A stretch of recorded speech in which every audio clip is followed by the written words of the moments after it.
Buenos días. Muchas gracias por asistir. Es como ya viene siendo casi tradición, un placer presentar a Donald Wellman en la Universidad de Valencia. Poco a poco se va estabilizando la tradición de que el libro nuevo que publica Donald y presentación del libro en la Universidad de Valencia, ojalá esta tradición se mantenga en el tiempo y también podamos recibirte cuando se produzca la siguiente publicación.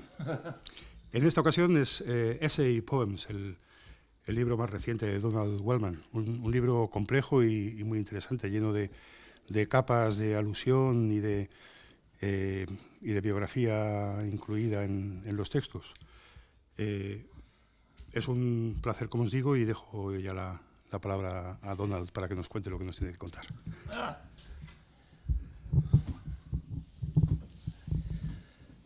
Essay poems. The concept is not unique to me. There happens to be a friend of mine, an American poet, Carla Harriman, who is speaking in Tenerife this same time on her concept of essay poems. There's an interesting program over there. And the concept comes from Adorno, who is a great theorist of 20th century literature, especially literature, following the Holocaust, the Nazi tragedies, Nazi-led tragedies. And he's famous for saying, well, after Auschwitz, can anyone really write poetry? Isn't writing poetry almost too trivial a thing to do if you're a sensitive human being? Well, there's a lot there. But one of the things he also said was, why write argument for university professors, all very well organized and evidence related to thesis and corollary points, on and on and on, as though writing were always a philosophical and logical ladder. He said, maybe the essay is better, because then the writer can go off on tangents as they come up. So that was the idea behind this collection, was to write on philosophical subjects, but allow myself to go off on tangents. And the tangents are autobiographical, but you cannot, nor did I intend you to distinguish between the autobiographical sounding elements that were true and those that were just made up for the sake of the poem. Do you have any questions? This is like the first paragraph of the handout. Does anybody here have any questions about that first paragraph or the things that I just said? This is going to be an interactive class. At the end of the class, I might read a long poem that's 23 verses long that it takes 23 minutes to read. But we might never get there if this is adequately interactive now. It's up to you. Do you want to ask questions about this little prologue? I will not forget the little prologue, so it's up to you. Some of you may have translated the first poem, which is on the right-hand side of the screen there. Did any of you work on that poem? Well, I've translated Lives of the Poets. Oh, I want to work with that, and I will answer all of your questions. All of these poems are deceptively, well, that's an essay poem. Some of the poems are lyrical interludes, so that makes up the book. And some of these poems are lyrical highlights. Like, I think there's 8 to 10 essay poems actually in about 20 pages of lyrical material. Did anyone work on the poem in work with handline and hook? In work with, what did you get out of that? Okay, how did you just translate the word handline? Is that a word that an Italian would understand as fishing in the ocean as opposed to a river? In Italian, we would say flying. Flying. We would say line, but as I saw you put hand line, so I decided to translate lenza a man. Lanza, not linea. That people made in the past. Awfully. This is my interpretation. So What area in Italy would they fish like that? sorry? What area would they fish like that? What city? What region? I don't know because I don't do fishing, so Well, that's the question. See, the question is to translate this poem, and I would have done something like you did. It turns out I didn't realize this at first. You have to understand fishing in a way. but I made some research, so Okay, good. Yeah. There's a word in Portuguese, linha do manho, but they don't have the same expression in Spanish. It's a word like, I forget it now, I knew it. Celdo or something. It's for throwing the line in the river for trout. Sedal is the word, but that's not the same. The hand line has to be used over the edge of a boat in the ocean to get fish on the bottom of the ocean, because it's bottom-feeding fish. White fish tend to be bottom-feeding fish. So the hand line has a weight that you can bounce on the bottom of the ocean and it will bounce up. There is no Spanish word for that. Nel lavoro con amo e lenza a mano, come nella poesia, variazione e tecnica danno vita all'iniziativa. La percezione distorce cadute ritmate, intervallo, indolenza, ombre accecanti sul fondo dell'oceano. Ecco, l'ardiglione brilla di sotterfugio, cattura il pescatore e la preda, molecolarità molare. Mille grazie. Mille grazie. What did you translate molar is? Molar. Mola. Yeah, I have a question about this. Is it a case that you didn't? Is it a case that you didn't put it down molecular molarity? Uh-huh. I reversed it on purpose. The concept, in my mind, it becomes very difficult. Molar is not uno de los dientes. Molar is not a tooth. Molar, I've been trying to illustrate it in my mind. A mole is something about the weight of molecules, isn't it? Yes, it is. So this is my illustration of it. If you think of a goldfish or any fish in the water, the goldfish counts as one molar unit, whereas molecularity is shared by both the goldfish and the water. And by us. Yes, yeah. And by all the furniture in this room. Exactly. So molar is when identities take on a certain solidity. And to reverse it is, I'm going to put all of the identities with this solidity in a Brownian swirl with one another as though they were molecules. So I'm creating a vision which I'll later call, what do I call it later? It's the Klineman, which is the vision from who? Lucretius, of creation, of all of these swirling particles passing through the night sky. So by saying molar molecularity, I sort of tried to get off of the microcosmic level and onto something almost celestial. This makes it a very difficult poem to translate.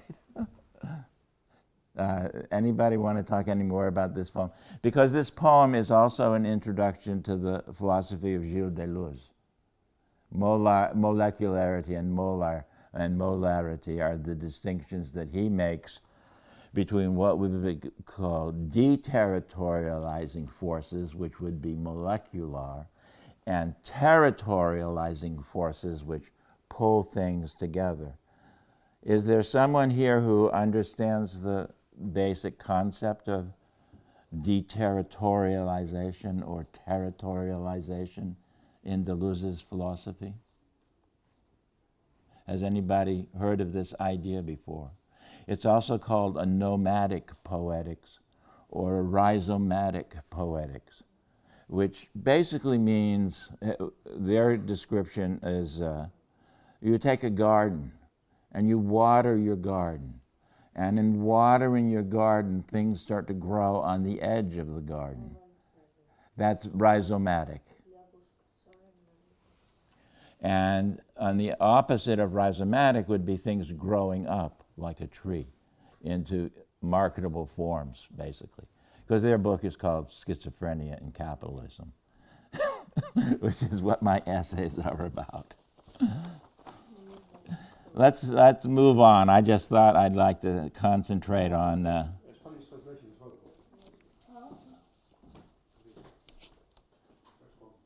Oh, muy bien, gracias. Colaborando con trazo y curva, como en la poesía, variación y desarrollo producen diseño. La percepción tuerce, la rítmica caída. Intervalo, indolencia, sombras cegadoras sobre suelo oceánico. Mirad, la silueta destella con subterfugio. Atrapa pescador y presa. Molecularidad molar. Very nice. I might want to use like a different word for, did you say callada? Caído. Caída. I might want to say intensification, because it's more in the sense of getting the beat rather than, but would you use the word caída in describing musical compositions? So there you go. Sí, muy bien. You beat me. That was what we like. We like you to do that. So do we want to talk about a poem before we get to Lives of the Poets, or don't we? Lives of the Poets is such a big, difficult poem. And in fact, I have taken the conversation of battling their, of confronting that white whale. Okay. Are you going to go this one? While you do the story about the boy and the owl, I'm going to the Louvre for a while, but I leave him in my absence, the poem on the table, to realize that I shall read it. Okay.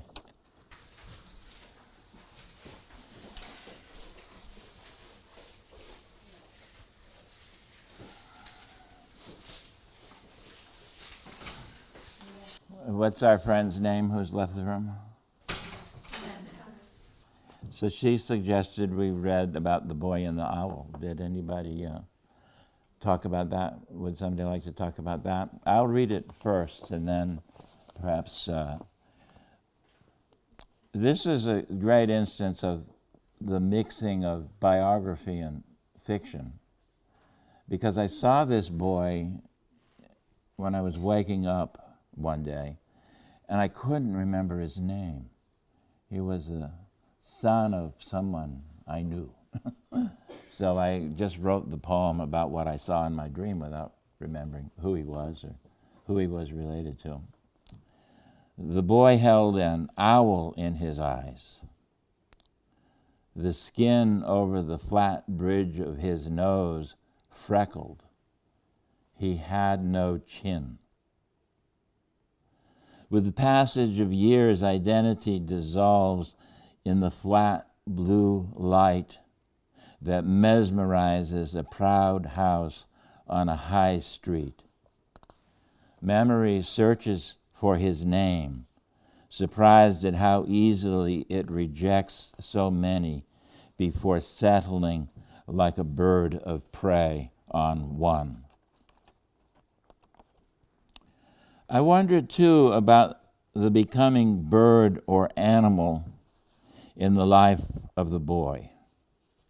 Acrid flecks of tobacco, bitter on the lower lip, and the rowdy wrestling among the strong. I sat outside the ring watching the erotic display that displaced the anger that constricts the throat in the name of the father. In the loft, exposed beams provide nooks for pigeons to roost, bird shit bred worms that infected the mattress where we lay in our love-making. All around the barn now and along the fence line, a shocking display of forsythia ignites the very bowels of beauty. Joy is caught on the wing of this light. Did anybody do this into Spanish or some other language?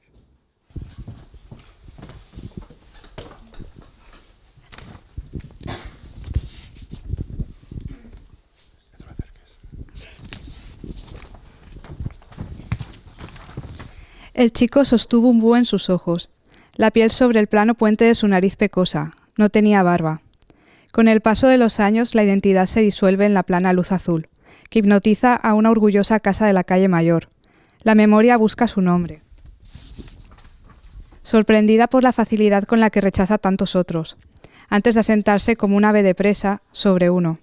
También me pregunté sobre el devenir pájaro o animal en la vida del chico. Manchas acres de tabaco, amargas sobre el labio inferior, y la alborotada lucha entre los fuertes. Me senté fuera del ring contemplando la erótica exhibición que desplazaba la ira que aprieta la garganta en el nombre del padre. En el desván, vigas expuestas proporcionaban rincones para que las palomas se perchasen. La mierda de pájaro crió gusanos, que infectaron el colchón donde yacemos al hacer el amor. Ahora, alrededor del granero y a lo largo de la cerca, una impactante exhibición de forsythia incendia las mismísimas entrañas de la belleza. La alegría es atrapada bajo el ala de esta luz. Did you have any words that you were troubled by or more interested in than others? I had a bit of trouble with the word chin. Chin. Yeah, because... No, I just think about myself. I used to have a goatee, and then I realized it made my chin even smaller somehow. So a real he-man has a strong chin. Does that make sense? Yeah, it makes, but I had the trouble so because... you have a face that's like a heart. If you put the owl's eyes together with almost no chin. I tried to look for a comparison with the birds, and I found that in Spanish, barba also... Yeah, that means the it's goatee, doesn't it? But it's like a part of the feathers of the birds. So... Probably you're stretching that, yeah. No, it just means... yeah, barbilla, mentón, okay. Sin mentón prominente, which would be because the owls have big eyes. And the eyes are so big that you don't even see the forehead of the boy. And then you don't see the chin either. It's just the eyes. Okay, thank you. I'm trying to remember who this guy is. Hey. Any other questions about any other words in the poem? There are some interesting words in the poem. When you said High Street, I don't think you have, it's not really, it's more like avenida con grandes mansiones, not just a high street. In a New England town, which is, you know, a source of much American culture, the high street is always the street where the mansions are. So sometimes we talk about the mansions on a high street forming a parade. They're like displays of wealth. It's where the bankers live, is on the high street. So I thought maybe if you were to work with it more, you would want to think about that meaning of high street. Did anybody else work with, I mean, your readers, what words troubled you in reading this poem? Yes. I've tried to translate this into Catalan, Yes. and I found, well, it was a bit difficult for me to understand the poem, not until I came with the word ring. Ring. Yeah, ring. The boxing place. Right. So, ring? Is it called like that? Or ring? The reason that's in there is it's part of the homoerotics of the poem. I don't know if our friend is interested in that subject. The homoerotics of the poem offers as an image recalling the face of a very attractive boy, and also recalling that boys around the age of 14 like to lift weights or wrestle. So the boys go into the ring in order to test their masculinity against one another. Was that the way you read it?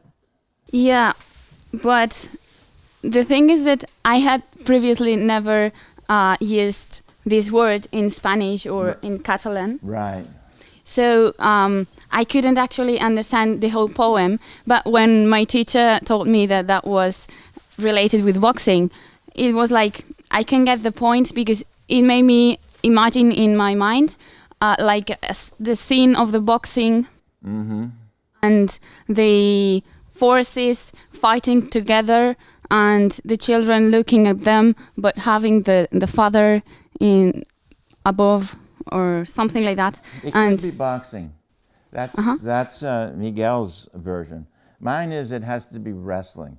The sweating bodies of the boys have to be in contact with one another. Okay, so it was kind of.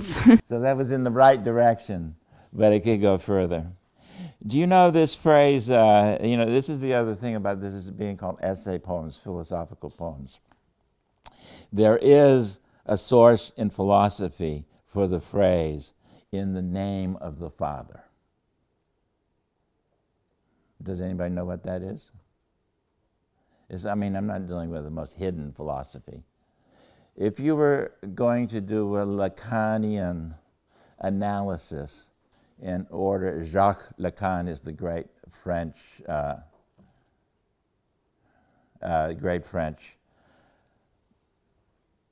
psychoanalyst, and made some improvements on Freud, but other people think it's still Freud, and Freud didn't understand women, and Freud did not understand gay men. So maybe Jacques Lacan did, but not really, according to Deleuze. So the Lacanian analysis to stabilize your manhood, particularly, is called in the name of the Father, which is also a very Catholic phrase for praying. So you do an analysis of what the Father meant to you as a boy growing up and passing through adolescence. So that's why these essay poems have this philosophical element. And if you're sort of aware of the religious and the psychoanalytic or psychological resonances within the name of the Father. And then it says, constricts the throat in the name of the Father. Does anybody have an idea what that means? Constricts the throat. What would be a other English word for constrict?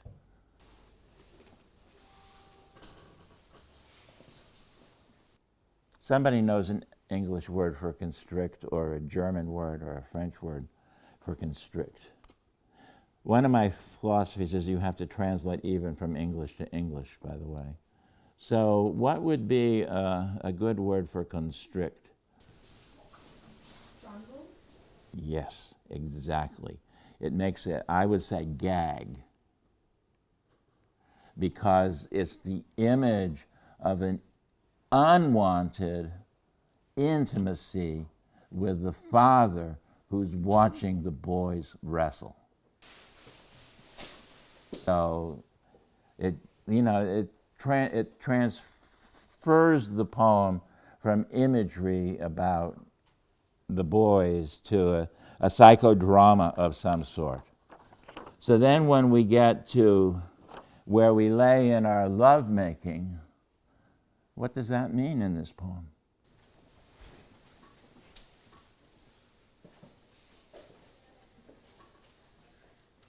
Who's our?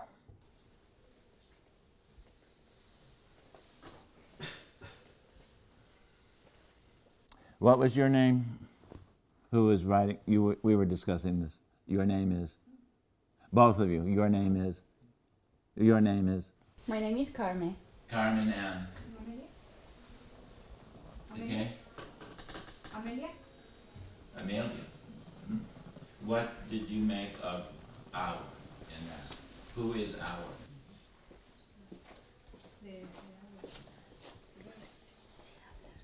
Is it the boys? Is it the narrator? Is it the father standing outside of the ring? I guess it is the voice who who is seeing the boy like holding the owl, perhaps. The poem is a memory of a homoerotic encounter between boys. Okay. So it's meant to be a liminal moment, liminal outside of society structures. There are liminal areas, border areas where the hard and fast rules of society no longer apply. New Year's, or even Westphalius is one. I see all these little 8-year-old boys and girls coming to Valencia from all over the world for this liminal period of being able to scream and holler all that they want. So liminality is that area of life where we can meet one another as equals. And that's the other meaning of this poem, about being nostalgic for that moment of just pure bliss that might be shared by two boys at some time in their life. So I said the poems are not necessarily biographical. The only thing for me is I'm writing this poem and I look out my window at the forsythia. Do you know what forsythia is, Amelia? Describe it. It is a kind of plant Yeah? which is used for decoration. Yes? It's yellow, has yellow flowers. It branches out all over the place. If you don't trim it back, it will grow forever. And these beautiful yellow branches in the spring. So they're against this old building. The only thing I know about forsythia if you try to cut it and prune it, it won't bloom for another year. It absolutely has to be free to go crazy along the edge of the... And then, of course, it represents sunlight. Let's put some sunlight on this memory from early adolescence. I don't know. Miguel thinks this is the best poem I've ever written. And I'm not sure. What are we going to do now? I'm negotiating an issue with a student from the front row who wants to contribute. I have one question. Okay. What did actually mean for you this blue light at the beginning, which mesmerizes it's like...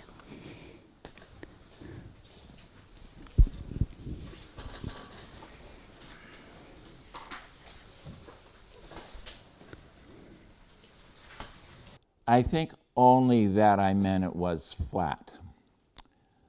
At a certain time of year, I think maybe more in the north than here, October light comes flat at you. It hits you full in the face.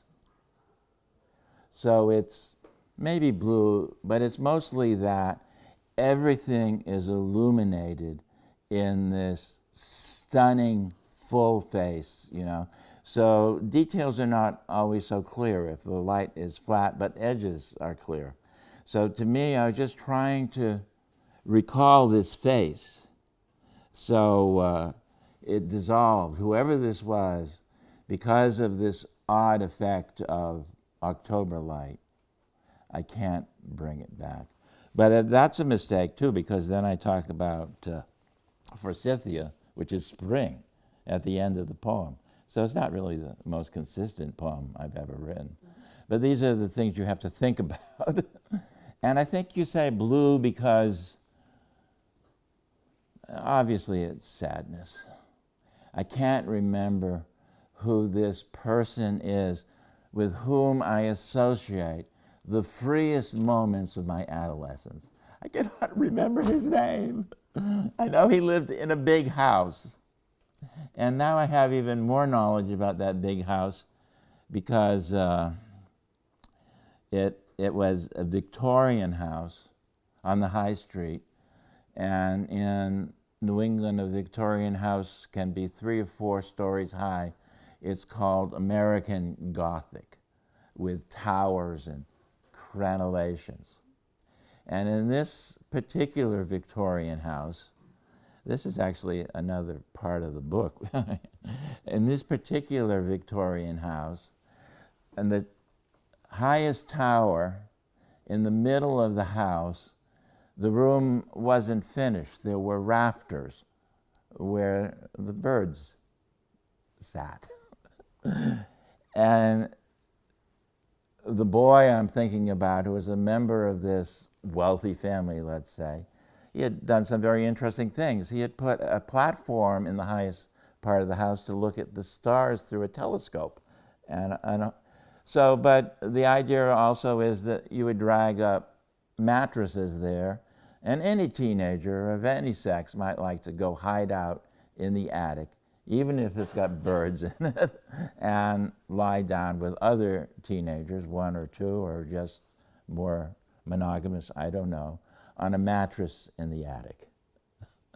So that's how the blue light, in my mind, connects with the mattress further on. We're establishing the locale in which the mattress will eventually appear. Does that have any relation with the pigeons at the end? It's a contrast. Yeah. If it's a beautiful memory for me, and I hope for the other male involved, one gets beyond the fact that love between 2 men can be kind of dirty. The pigeon shit means nothing to the people who want to abandon themselves to pleasure. But it's also a reminder that this isn't a moment out of paradise. And so actually, pigeon shit breeds worms, which is, this is a procreative function that we're not considering, but hey. So, what do you think about all this analysis, Amelia? Is it too much? I thought that it could be more less literal in the sense of the mattress and the birds. Well, you wouldn't like the line I cut out of this poem. Perhaps there was a line that was literally about anal intercourse that followed, but I cut that out. Could I read my Catalan translation? Yes. Okay. El xiquet aguantava el mussol en els seus ulls. El pont del nas cobert per la pell plena de marques. No tenia barbeta. Amb el pas dels anys, la llum es dissol en la plana llum baixa que hipnotitza una senyora casa del carrer Major. La memòria busca el seu nom. Sorpresa per la facilitat per a destacar-ne. Abans d'atacar, com un ou de rapinya ho faria. També em vaig preguntar sobre l'ocell o animal apropiat en la vida del xiquet. Brins agres de tabac. Amargor en el llavi inferior. La sorollosa lluita entre els forts. Vaig seure fora del ring mirant l'eròtic assaig que va desviar l'enuig, que constrei la gola en el nom del pare. A la cambra, feixos de llum oferien racons per a la joca dels coloms. llombrígols d'excrements d'au que van infectar el matalàs en el que ens recolzem mentre fem l'amor. Al voltant de tota la porxada, ara i al llarg de l'enreixat, un espectacle xocant de forcítia encén les verdaderes entranyes de la bellesa. La joia es pren al vol de la llum d'ara. I think you did a very nice job as much as I understood.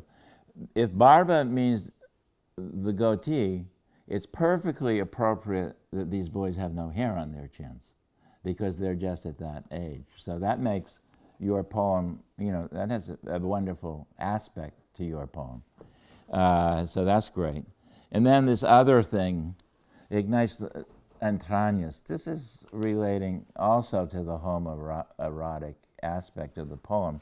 You can't skip over that. So it's good. You didn't skip over much. The idea about becoming bird or animal, again, that goes to this French philosophy of deterritorialization or nomadic poetics. You get to this point where we have no molar identity as either, what did it say?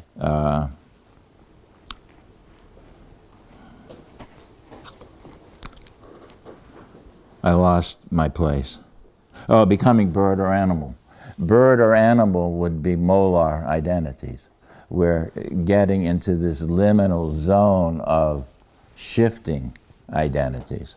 And that's probably the long-term effect of these memories, of shifting identities, and that kind of freedom of not being so aware of your socially approved role. So, there's a whole bunch of you who've read this poem. Does anybody have anything left on it? I mean, I'm ready to move on, but I'm learning more about my poems as we talk, too. I have another question. Okay. Yeah, it's like in the part when it talks about the memory, it says like it's trying to find a name. Yes. But for what? It's for this kind of love. It would be better off not to know that. Okay. It would be better off. And says the name dissolves, it becomes molecular rather than molar, as it were. But nonetheless, I had this memory of this house and this boy who had a telescope up top and a mattress in the attic near his platform for his telescope. And I really wanted to remember his name, but I can't. I still can't.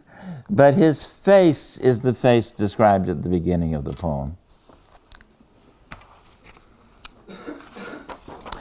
Well, let's deal with another poem.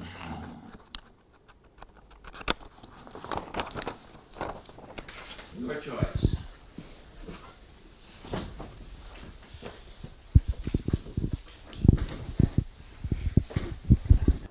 These poems that we're talking about actually are going to be in a very nice, I mean, they're in my book, but a very nice journal in the United States called the Golden Handcuffs Review, which does very nice paper anthologies, is going to use that poem in there, which is, I think, a great honor.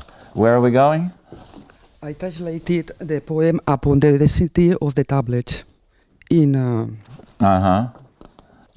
Más allá de la densidad de papeles, ladrillos de oro, vértices cartesianos giran.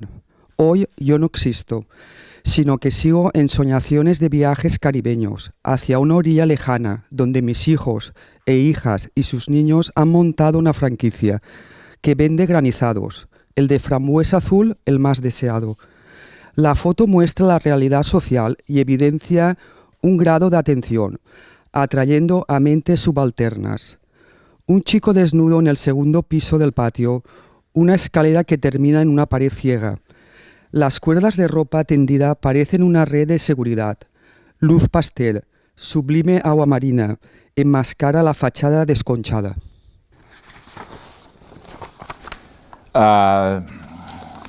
Thank you. I think I'm with you. That poem is associated with the image of the tenement. And the reason, there it is, that poem was included for you to think about. I can't find it. What? Oh, okay. It's right there. Is because some of my poems are very what we would call ekphrastic.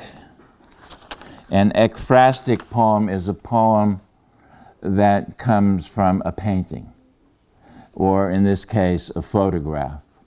So you try to do an independent work of art that has some similar feelings, maybe, to the photograph. Of course, since I took the photograph, that's kind of cheating. There's a very famous line about what poetry is. It's ut pictura poesis, to make poems like resembling pictures or something like that. That's Horace. I don't know why I can't find, what's the first line? Right, okay. I would like to read it to you.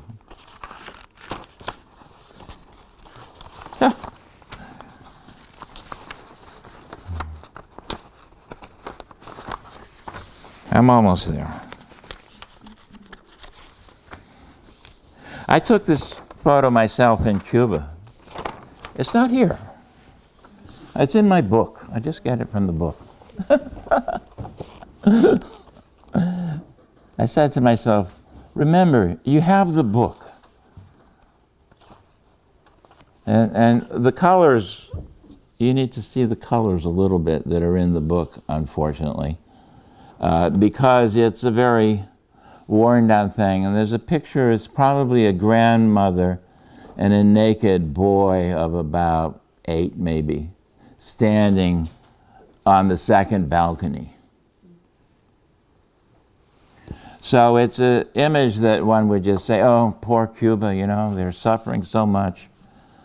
Now I'm going to read the poem.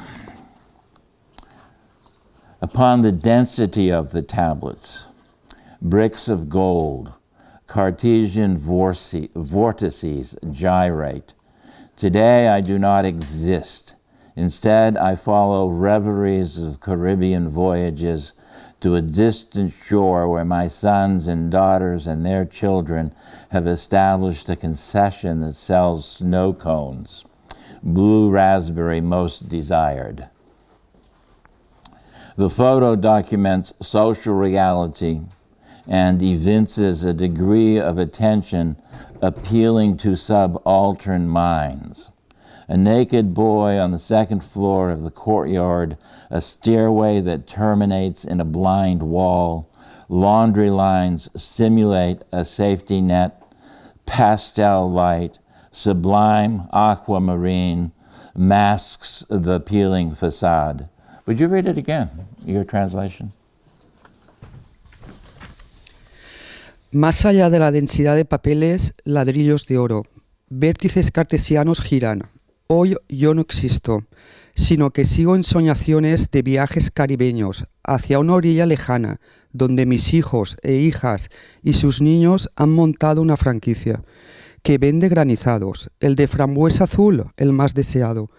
La foto muestra la realidad social y evidencia un grado de atención, atrayendo a mentes subalternas.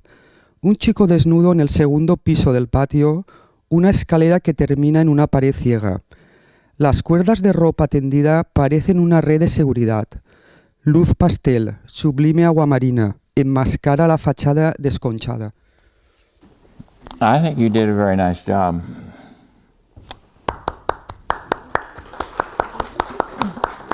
Should have clapped for the other translators too, if we didn't before.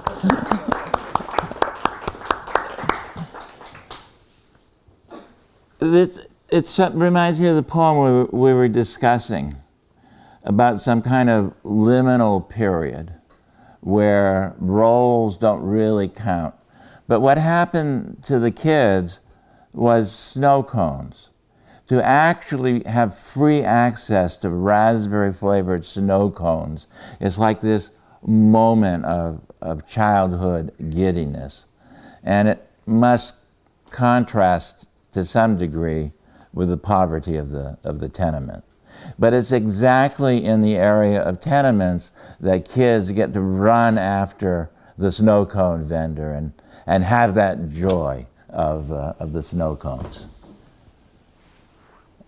Did you know anything about the word subaltern before you translated this? Do you know anything now? What does it mean?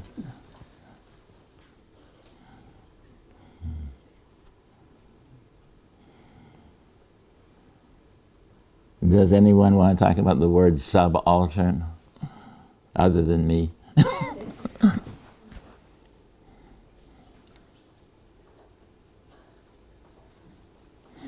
Subaltern is a word in post-colonial theory. Does anybody know what post-colonial theory is? What would be the matter of post-colonial theory? What is post-coloniality?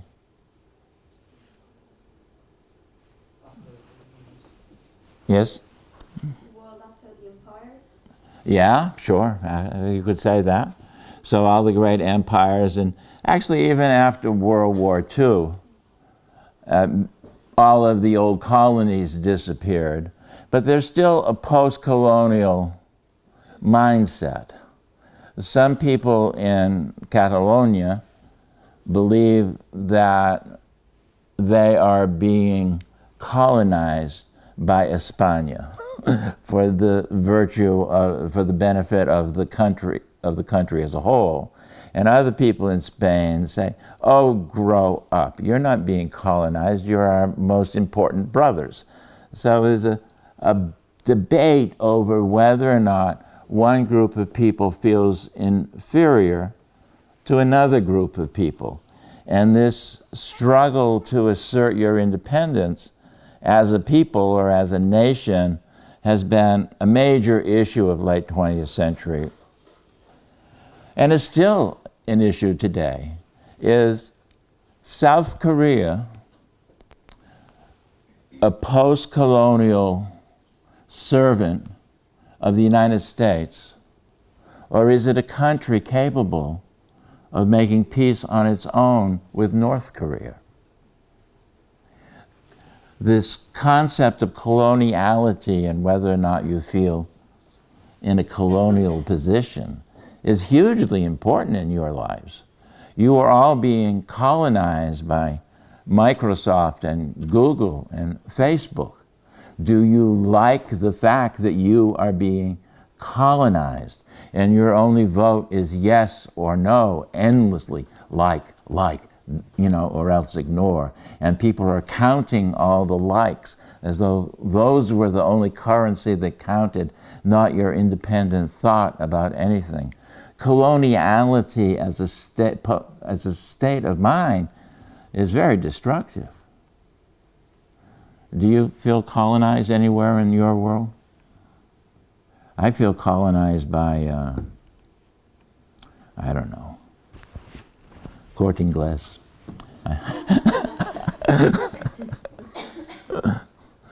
Where are you? Who's colonizing you? Everybody in the class has to mention a colonizer that's victimizing them. Who is colonizing you?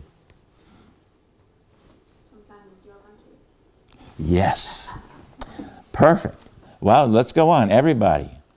We can have an anti-American rally in a minute. Who is colonizing you? Everybody has to be who is it? Is anyone colonizing you? I'm sorry, I'm a little bit. Trying to bring you up again. Do you know what being colonized means in this context? Are you being colonized by Castellano or by Valencian language? You think so? Well, that would be a good question. That's a good answer to the question. So, who is colonizing you? Valenciano is colonizing her. And who is colonizing you? Do you like living in a city where Valenciano is sort of like a underground language, even though it's on the name of the university? I mean, at least on my personal level, I don't mind Valenciano, but sometimes I get messages only in Valenciano and I don't understand anything. So I think at least they should put up both languages. All right, now I'll try to return to the poem if you want. In the poem, it refers to one of the great thinkers about, you should take it down and look it up. You should be taking notes, students. The name is Gayatri Spivak. Have you heard of her? Yes. Good. Who is she? She's a Indian writer. Yes. And she writes on colonialism and how... Exactly why I brought her up. So she comes up with the concept of the subaltern. Do you know what that part of her thinking is? Well, one of the things I'm trying to deal with is who can witness the truth? When is a witness and when can somebody speak the truth as a witness? Even if I told you the truth about what I experienced walking over here, where there was a construction site on the sidewalk and I was wondering about pedestrians and bicycles having conflicts of some sort, and I'm telling you about something right out front here, I'm only telling you about it. You are not experiencing my thought. It becomes almost impossible using language to be a witness.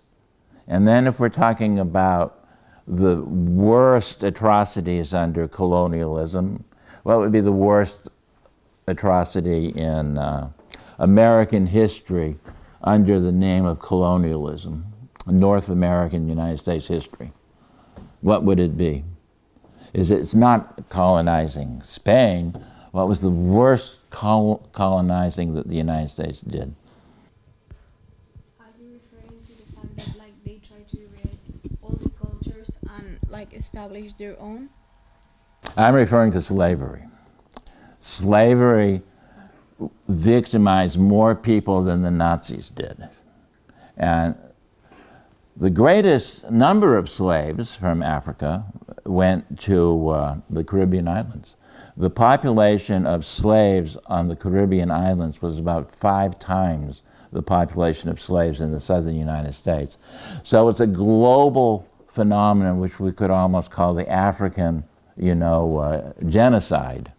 And yet there were survivors. So who can speak for the African genocide? Not even Martin Luther King or Barack Obama can speak for this massive African genocide. You might think it's trivial to talk about being colonized by Castellano, but it's not. And so Gayatri Spivak says, the intellectual class, among others, can never bear witness to the atrocities which it condemns. It can never speak for the victims. You cannot speak for them, but you can remember them as a lesson that there are certain things that you should not repeat. And maybe not so much Obama, but his wife, Michelle, she's remembered, when people think about her, they think about her family history. Her grandmother was a slave. Mm-hmm. And now she's been for 8 years First Lady in the United States of America, the first black one at that. So, they cannot talk for them, but they can keep their memory alive, which is important. It's a hugely important complex of ideas. Obama himself, having a Kenyan father, being born in Hawaii and going to grammar school in Indonesia, is a huge example of post-coloniality, right? And he didn't make anything of it. We probably have more feeling for Michelle's story, which I think is very nice that you went in that way. Obama's political success sort of came from ignoring his post-colonial or African heritage in many, many ways. But, he was such a gentleman. So this idea of witnessing And who can witness? And again, I go back to why these are called essay poems. After the Holocaust, said Adorno, who can write poetry? He meant who can bear witness to these horrors and still write poetry? The survivors, there are still survivors, and every year they come out and tell their stories. That's why I told the story I did at the beginning about the sidewalk, because even as a survivor tries to bear witness to their memories, they're doing it as a distance. Paul Celan, another poet that I love, and he's the subject of my other recent book, his most famous line of poetry is, "Who can bear witness for the witnesses?" So it's a hugely complex subject matter. When are we going, how long do we have, Miguel?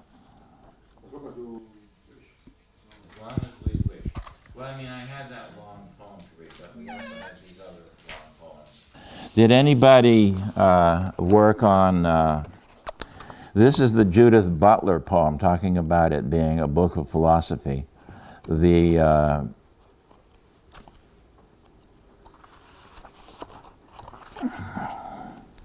now I have to find it in the book, and I don't know that I will. Chaos. No. Koros, on page 45. Did anybody work with Koros? On that island lives a nation of poets. I translated just a few, like half of it. Okay. Why don't I read it? You can ask me some questions about what you read, and you can read your translation, okay? On that, let me say a few things about it too before. The first line is from Plato's Timaeus. And Timaeus is famous for the idea of the koros, the emptiness, which is thought of as maybe a womb from which all creation springs. But Judith Butler came along. She's a post-colonial, postmodern thinker, and says, well, why is creation always feminized, you know? And, you know, so she came along with certain concepts that I like. First of all, she wanted to say that the concept of the koros is sexist.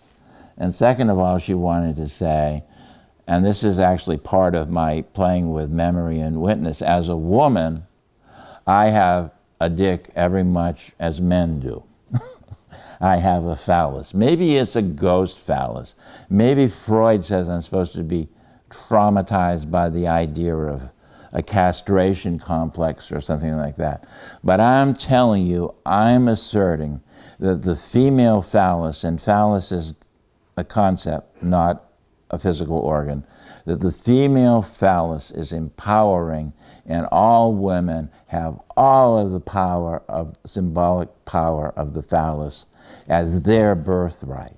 And all of creation and all of everything should not be written down to masculine efforts using masculine metaphors.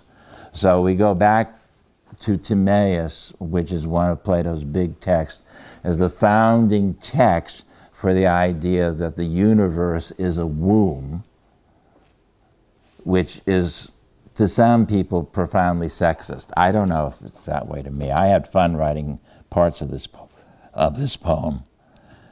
And, right, we don't have to, we'll do that afterwards.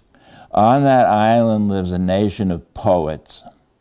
The poets have perfectly round heads with appendages for locomotion and for lifting the objects that they daily encounter. All of creation in that world is a living, sentient soul. Each part has a life with properties of its own. The heavens and the planets are animals, icons. The gods created time in order to observe the intervals of rotation. One living sphere revolves within another. The head within the heart produces the music. Among the Yoruba, as a child matures, it is said to grow into its head. Judith Butler chose to revisit the concept of the receptacle, or cora, that empty pouch from which all springs, with marsupial elegance. Naming of what cannot be named is penetration and erasure. That gets you right back to that witnessing thing. Naming of what cannot be named. Naming of what cannot be named is penetration and erasure. She writes, the receptacle, as Timaeus asserts, is the nurse of all becoming. It is a matter of translation, for becoming is always imperfect, and so indeed is translation. Among neurons, dendrites are receptors. As used here, translation is a process. The cora is the mother of the urtext that haunts her own dreams. Are the traces of the All-Father's cosmic finger a script to be held in the hands and studied, or only smears that dissolve and become indistinguishable from the klineman that distributes indissoluble substances across the night sky? I began by talking about the klineman in terms of molecularity versus molarity. I actually understand that there may be a reference to, for instance, Odin. And I have been surgically removed. And he also mentions the Old Father, which is a name for, Odin. We have many problem areas in this, and the idea of the All-Father is subject to criticism, I think, in my lines and in Judith Butler's thought. We have someone who translated some of these lines into Spanish, and so let's begin our discussion with your translation. I translated into Catalan. And somebody translated into Spanish? No? All right, let's listen to it in Catalan then. I translated only half of it. So I left the title as it is, and I added kind of a translation. And I said, a la comunitat, maybe. En aquella illa viu una nació de poetes. Els poetes tenen caps perfectament redons, amb apèndix, per a la locomoció i per a alçar els objectes que troben a diari. Tot allò de creació en aquell món és viu, ànima sensible. Cada part té una vida amb propietats particulars. Els cels i els planetes són animals, icones. Els déus crearen el temps per observar els intervals de la rotació. Una esfera de la vida gira dins l'altra. El cap dins el cor produeix la música. Els Yoruba diuen, quan un xiquet es fa gran, que creix dins el seu cap. Judith Butler decidí revisar el concepte del receptacle o cora, aquella butxaca buida de la que tot emergeix amb elegància marsupial.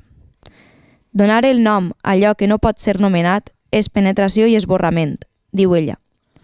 El receptacle, com Timeu afirma, és la institutriu de tot el canviant. És una qüestió de traducció, donat que el canvi és sempre imperfecte i per tant és la traducció, entre neurones, dendrites i receptors. En aquest sentit, traducció és un procés. I thought that was very nice.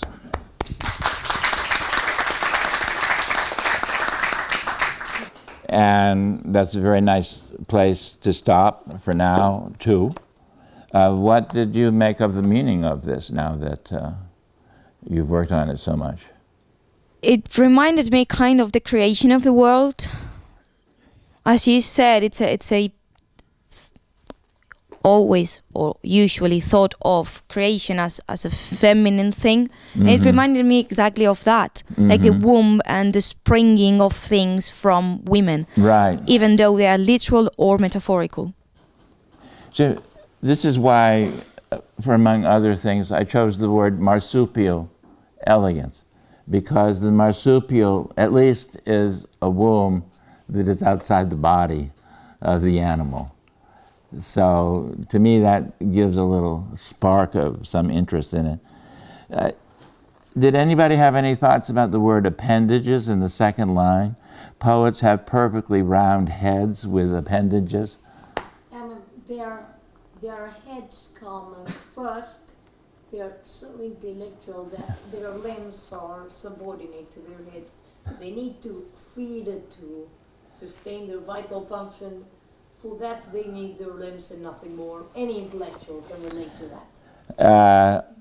I agree totally with what you said as a first meaning, unless one wanted to think poetically with black humor in this anti-masculinist poem about the meaning of appendages. Well, it can also refer to the third set of limbs that male have. Exactly. Aside from arms and legs, they have. So in this, they have what I can say, I mean, I can refer to the third set of limbs that male have. Of course, being a lady, not very knowledgeable, but I know that aside from arms and legs, a guy has balls. So actually we're talking about the penis. And the reason, rather than the balls, the reason that appendages was used in my imagination was very humorous, to think of an intellectual egghead with nothing but penises projecting from it. Which is sort of All his extremities as genitals. Right. You're a naughty boy. A very naughty boy who has never grown up. So, may I pass the phone? So, the rest of it is, I just, one living sphere resolves within another. The head within the heart produces music. Has anyone heard that idea before? The head within the heart. So if this is the head from that island, this is the music of the spheres. The head within the heart produces music. So maybe this could be a point of agreement of some sort. And we even go back to the Yoruba, which is really fascinating. The Yoruba keep the placenta of the child in a beautifully decorated shell. And the shell is brought out for ritual occasions marking the life stages of the child. So the child is said to grow into his head. Let's forget this ridiculous masculine fantasy of people who can walk around the universe on their appendages, their sexual appendages, and let's think of the Yoruba and how people grow into their heads as a natural process. Wouldn't you like that? No, Judith Butler chose to, so we get back to the argument over the receptacle or the chora, and we get back to the argument about witnessing. Does anybody want to talk about any other aspects of the first part of this poem? Judith Butler, the fact that you mentioned Judith Butler, and who is a great influence when it comes to gender as being defined by society. The particular idea of Judith Butler that I chose was the female phallus, which is a ghost of, there's a lot of actually within the whole history of French philosophy, there's a whole lot of thought about dismemberment. So if you are a victim of a tragedy and you lose an arm, you may have a ghost arm the rest of your life. And central to Judith Butler's feminist philosophy is the idea of the ghost phallus, that every woman, even though you cannot see it and experience it physically, has a memory of a phallus which is the basis of her equality. I don't know that we would with men, I don't know that we would go that far. What are you thinking as you listen to this? Russell, right? What are you thinking as you listen to this? When you get to be my age, you've come around and gone around and keep coming around and seeing things, and you see things that are repeating again and again. my mind was just dwelling on the yin-yang notions and some of the even astrological ideas of how everything is one and all the different elements fit into one, and it's a matter of the liminal aspects between the elements. And that's why. So we're back to molar molecularity, and it is true that when I talked about the planets are animals, I was animating the constellations, the zodiac, by saying that to some appreciation, it's not an abstract governor of our lives with these houses and these rules, but these houses and animals and constellations came into being as the result of real adventures of real human beings. And so I was trying to make the zodiac more molecular and less molar. And then the thing I was thinking about, you asked about the All-Father's cosmic finger, a script. Are the traces of the All-Father's cosmic finger? Phallic, yeah, in fact, it's rather phallic organ, if you understand. Yes, the finger of Odin is a phallic organ, and its traces would be its semen spread all over the universe. So where are the traces of the All-Father's cosmic finger, a script to be held in the hands and studied, or only smears that dissolve and become indistinguishable from the klinaman that distributes indissoluble substances across the night sky? It's part of the interior consistency of this book that we would. One of the things that Deleuze says, don't make maps, follow traces. Follow the animate forms that have shaped creation rather than dissolve everything into invariable formulas. And also, I noticed that you put something in Latin. Well, that's what we're going to talk about next. The Latin words. The Latin words. The idea here was that all of you should try to do it with your own languages. What I did is I took Horace and I put his Latin there. And his Latin is fairly easily translated. And then the question is to do what we call homophonic poetry. Translate the Latin into words in your language that sound like the words in the Latin. So do you have in your language, Catalan or Castellano, a word that sounds like graius ingenium?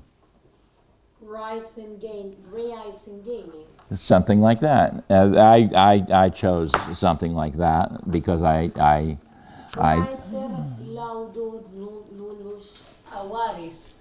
Praetier lodsus null anus. Even reproduce avaris as anus. I In know. fact, here I did the anus of Venus as el ano de Venus. See, so exactly. I mean, this was put in here for fun. That poetry did. Horace's point. Do you know what Horace's point is? The Greeks were allowed to write inspired poetry, but the Roman children were taught how to count because they became the bookkeepers of the universe. So somehow I tried to keep that sense in my homophonic translation. So, I mean, if I had the power over you that Miguel has, I would have had you all translate the Horace into acoustic equivalents in your own language. So, ore rotundo. What was the acoustic equivalent in Italian? It's almost Italian because Italian is so close to Latin in some ways. We're looking for sound equivalents. For grace in gainum, I gave you gray ice in gaining. Some of the poets that mean most to me did there's a whole Catullus, 300 pages. And half of it is Latin, the other half is English sounds like Latin. It's actually possible to read the English and understand it.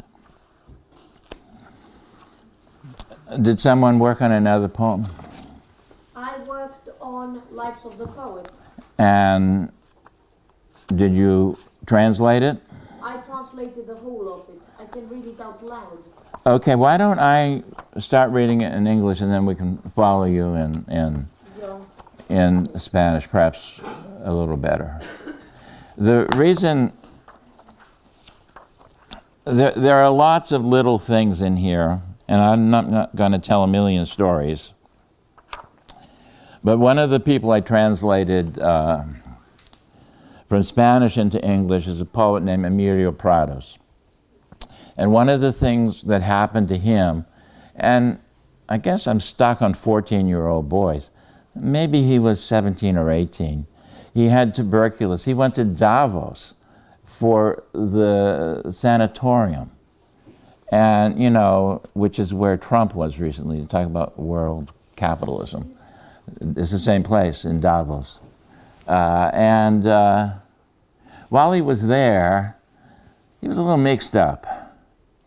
He thought he was in love with a certain young woman from Malaga, but he wrote a love essay to his friend Garcia Lorca, in which he talks of Garcia Lorca as the dear friend he has always most deeply wanted.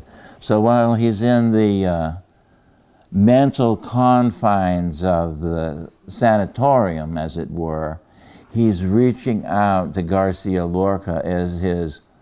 They both studied together at a place called La Residencia Juvenil. The young residents, they were, who is it?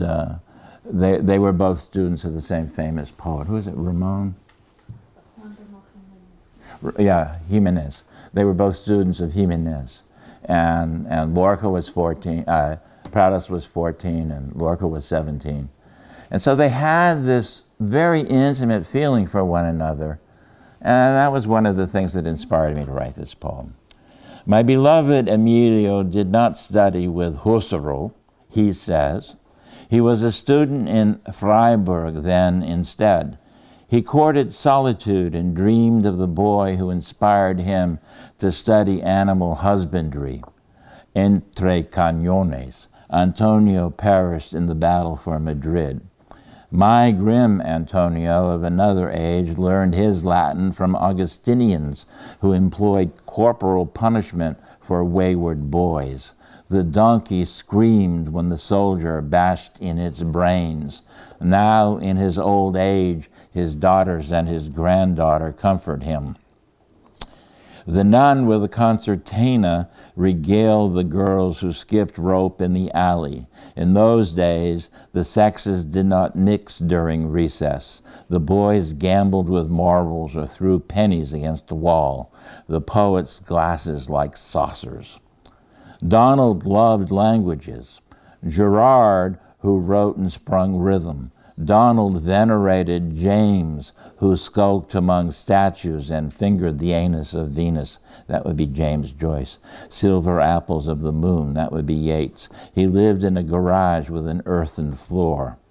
The linoleum reeked of axle grease and horse manure. Among his books were Rabelais. In adolescence, he had walked along the Rhone where mustard bloomed. He knew a Russian song about the margin of the sea. His Rimbaud revelry befell upon a Neckar River barge. Revelry befell upon a Neckar River barge. I'm writing like Bob Prosody of Allen Ginsberg there. He saw the Camargue with his adolescent daughter. They slept in the cloister, not by Usura Saint Trophime. Orange soda in the night cafe, Ireland and Spain. Long after inspiration had bent his bones into walking canes, grim his love for solitude prepared him for eternity. Clichés like milkweed float among the embroideries. It's not a poem about a crumb of dust. as Edward Taylor wrote, but of triumph for all his jags and jars. In the windy blue Canadian air, he climbed to the rooftop and swept old carbon from the chimney flue. Herman Melville suspends philosophers' skulls from the yardarm of his Pequod. Stateless Anime, my fisher king, not the seaport polis where poets' children thrive in a park above harbor tides. In Australian desert, maternal men celebrate fatherhood. Bob, Alan, John. After the loss of his eye, his family moved to West Acton, where the train to Fitchburg paused. My grandmother took me to the Eye and Ear on the Nashua line, a Woolworth in Scollay Square, brilliant with plastic airplanes, French toast slathered with chemical syrup. John? Do you remember Harvard Gardens in Mystical 55? Stephen and Robin and Jack. No one listens to poetry. I'm just back from the home on Dana Street, where Charlie, who always wore farmer's jeans, waits for Mitzel in the parking lot. Old men smoke salvaged butt ends. A poetry collection is a tender memory. We met on Bromfield Street. We met in Christiansted and in the afterlife on the north shore of Haiti. Bombs where poets gathered, Baghdad and Boston, headlines in El País, rent boys that lonely summer. Spain like New England, where lives are never as they seem to those who seek the genuine article. Love in the antique mall, graves unmarked, kids who die is my subject as it was Langston's. Men of many hues, an international tribe. Where lie the mothers in the plethora of lives, Hermione and H.D., fictive and real, in the snows of yesteryear, a Margareta and Gertrude, Suzanne of Martinique, Elena's Tina Modotti, Juna, who roams the world in search of home and hope. My school of exile is a form of men and woman, adolescent intrusions. In this, as this document shows, a common frailty among old men, the fourth frothy brew of my exuberance leaves me nonplussed before the need to write and weave citations into my text. A habit of my Aunt Gladys, her silver curls, her mirror and brush of plated gold. Margaret asked how I survived our family life, our dad's cannibalistic rage. Exile from the mills was easy enough for me, first a coffin maker and then a professor. The dissident Thoreau is my contemporary. I hunted the condemned father, as was the case with Neil, the marks of Cain on my brow, more kin to Grendel than the hero. I wandered marshlands and botanized flesh-eating plants, sinkholes that swallowed cattle, my Irish bog, my mother's native land, Vovilis du. Only one glass I'll give you now. There's a poet most important to me. His name is Charles Olson, who was a student of Herman Melville and whose followers included Bob, Robert Creeley, Allen Ginsberg, John Wieners. These would be the elite of 20th century American gay poetry.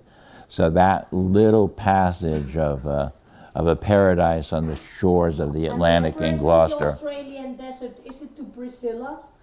No, it's a relationship to a myth recorded by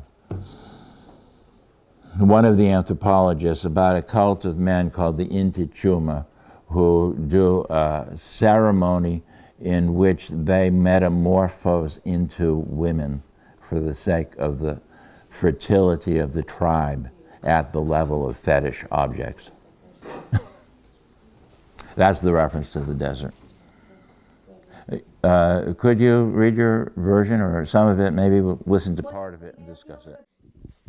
Vidas de los poetas, traducción de Sandra Dermark, a hoy, 6 de marzo 2018. Mi amado Emilio no estudió con Husserl, dice él. Era estudiante en Friburgo.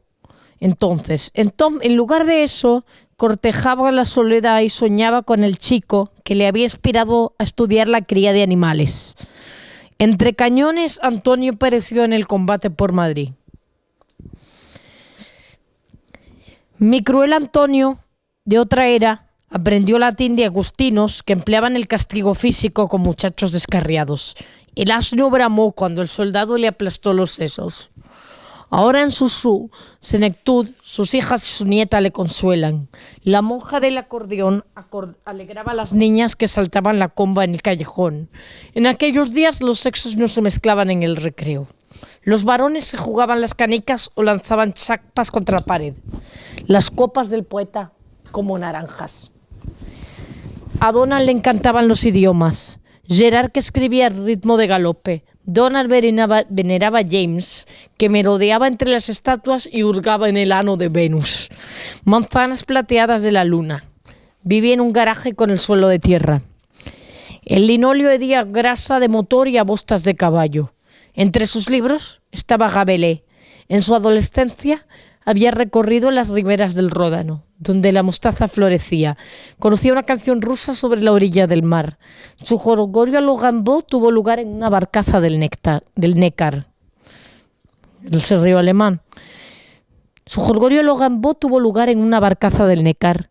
Vio la Camarga con su hija adolescente. Durmieron en el claustro, no por usura, Saint-Trophime.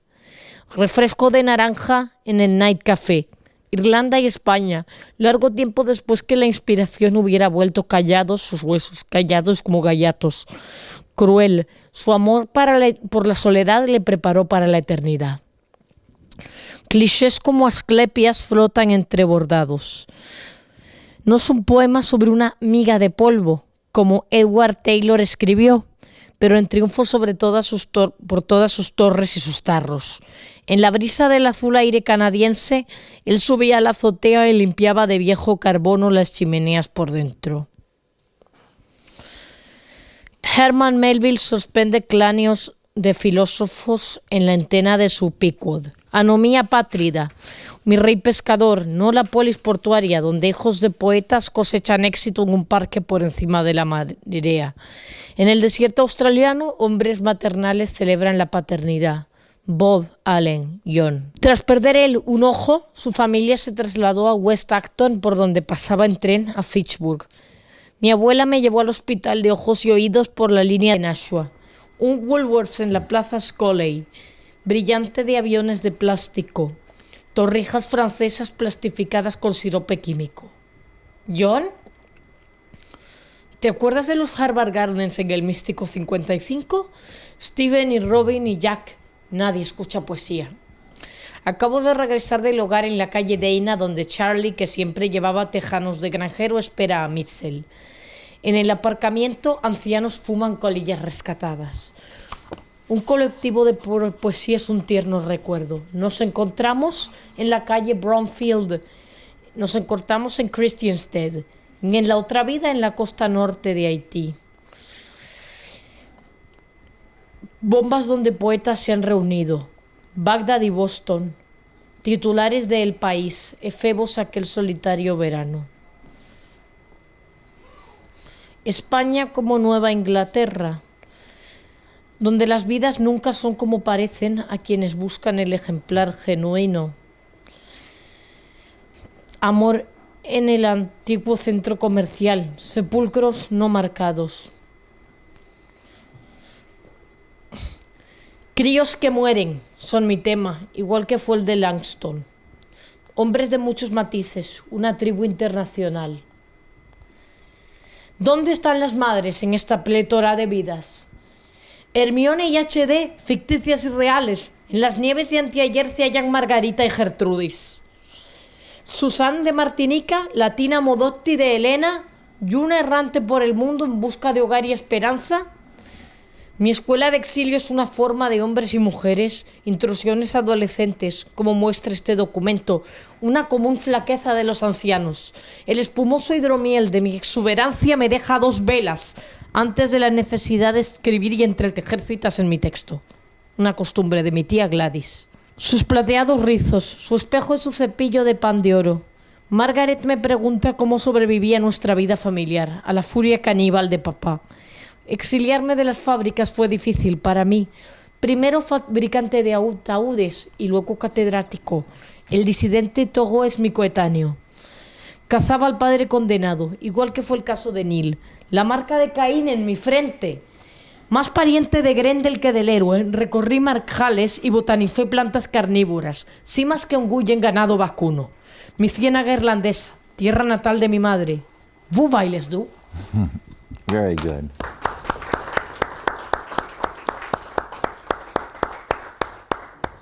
That was excellent. We could have 3 or 4 questions about that text if anybody has questions. You seem to have understood everything perfectly.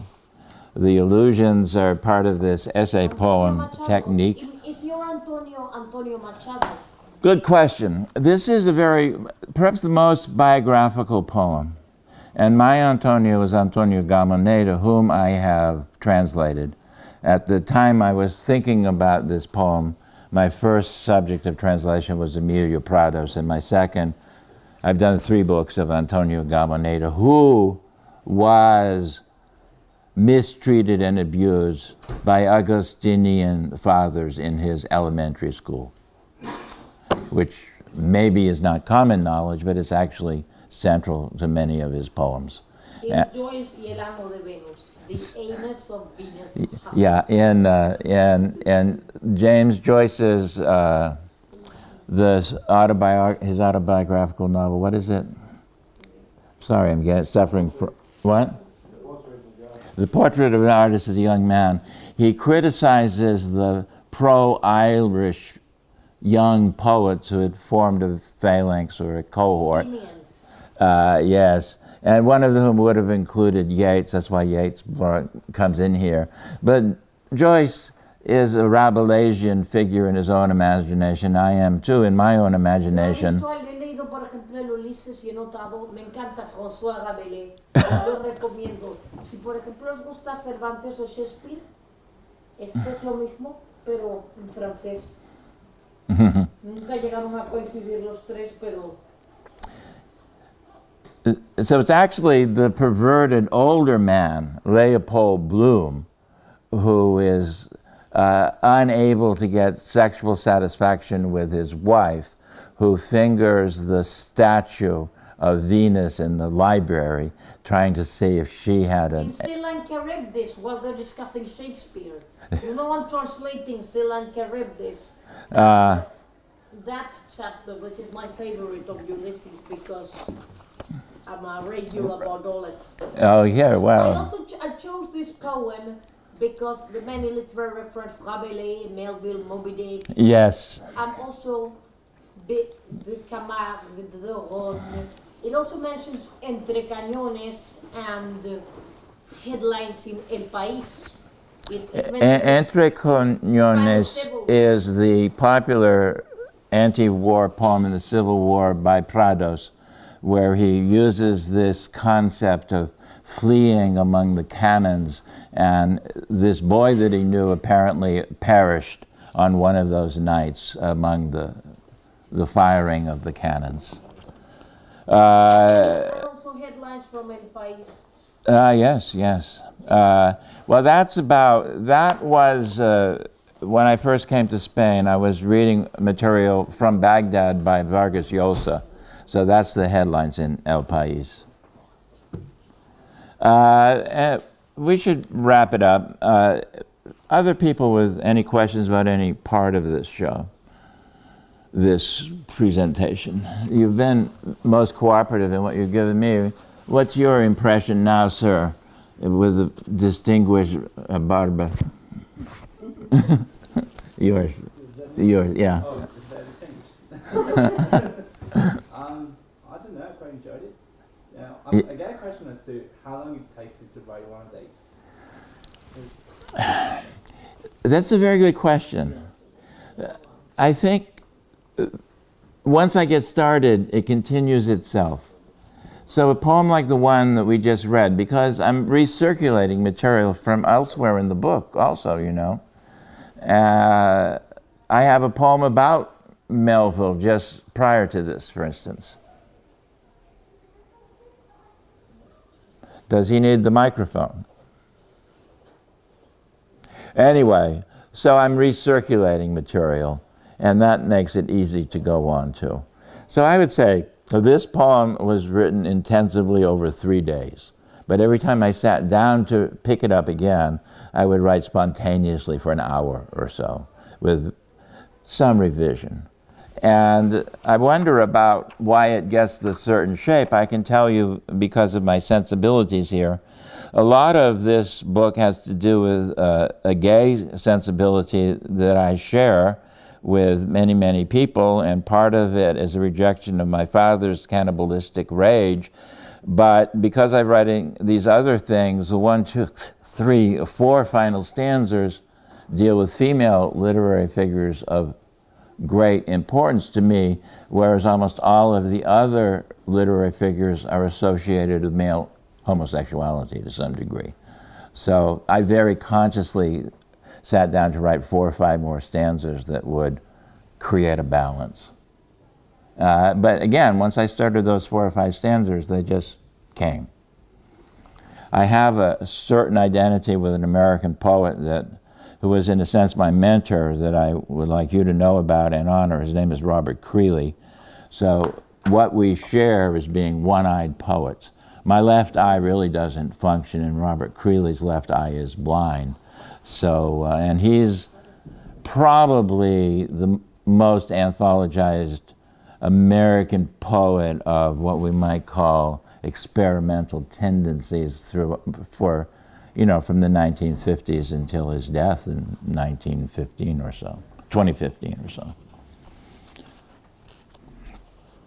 So this image that you pointed to of the Australian deserts is very interesting to see this phalanx of largely gay poets having a motherly role. So one of the things I am exploring in this poem, which is the driving engine of it, is how often do you meet a motherly man? Whereas earlier we were talking about adolescence. Anybody else want to know any kind of... I translated, for instance, rent boys as efebos. I accept that. Although I believe... I once tried eromenos, but it felt too tangled, too complicated, and no one would know what it meant. I understood it was a queer poem, not only because of its connection to Spain, but also to the queer world did I choose this one. Yeah, well, I'm glad you recognize that, and I would hope others recognized it too.